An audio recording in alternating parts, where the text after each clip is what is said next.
నమస్కారం.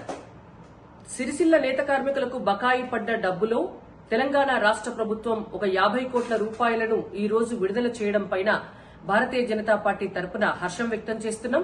ఇది నిజంగా కూడా నేత కార్మికుల పోరాట ఫలితం. గత నెల రోజులు నేత కార్మికులు దీక్షలు చేస్తూ వారంతా కూడా పాదయాత్రలు చేస్తూ భిక్షాటన చేస్తూ వారికి రావాల్సినటువంటి సొమ్మును ప్రభుత్వం చెల్లించాలని చేసినటువంటి పోరాటానికి మద్దతుగా భారతీయ జనతా పార్టీ కరీంనగర్ పార్లమెంటు సభ్యులు బీజేపీ ప్రధాన కార్యదర్శి జాతీయ ప్రధాన కార్యదర్శి బండి సంజయ్ కుమార్ గారు దీక్షకు పిలుపునివ్వడం, వారికి మద్దతుగా సిరిసిల్లలో ఒకరోజు దీక్షకు అన్ని ఏర్పాట్లు చేయడంతో దిగొచ్చినటువంటి తెలంగాణ రాష్ట్ర ప్రభుత్వం యాజమాన్యాలు అలాగే కార్మికులు ఆసాములందరితో కూడా మాట్లాడి వారి డిమాండ్లన్నిటికీ కూడా తలొగ్గి అలాగే వారికి రావాల్సినటువంటి బకాయిలన్నీ కూడా విడుదల చేస్తామని చెప్పి వారం రోజుల క్రితం చెప్పినటువంటి మాట మనందరికీ కూడా తెలిసిందే.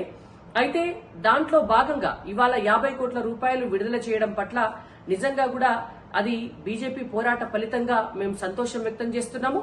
ఇంతటితో ఈ పోరాటాన్ని అసలు ఆపే ప్రసక్తే లేదు.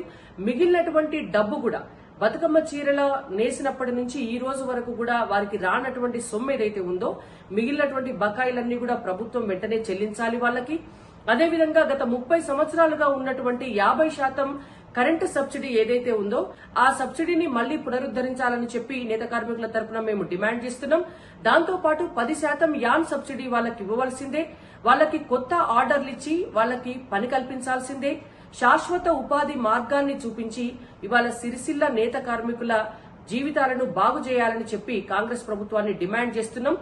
మొన్న ఏ విధంగా అయితే వాళ్లకు అండగా ఉండి మా కరీంనగర్ ఎంపీ బండి సంజయ్ కుమార్ గారు దీక్షకు పిలుపునిచ్చి వాళ్ళ పోరాటంలో భాగం పంచుకుంటామని చెప్పారు, అదేవిధంగా మిగిలినటువంటి బకాయిలు పూర్తిగా చెల్లించకపోయినా మిగిలిన డిమాండ్లు నెరవేర్చకపోయినా మళ్లీ నేతలతో కలిసి పోరాటాన్ని ఉధృతం చేస్తామని చెప్పి కాంగ్రెస్ పార్టీని డిమాండ్ చేస్తున్నాము. నేత కార్మికులకు ఏ కష్టం వచ్చినా మేము మీ వెంట ఉంటామని చెప్పి హామీ కూడా ఇస్తున్నాం.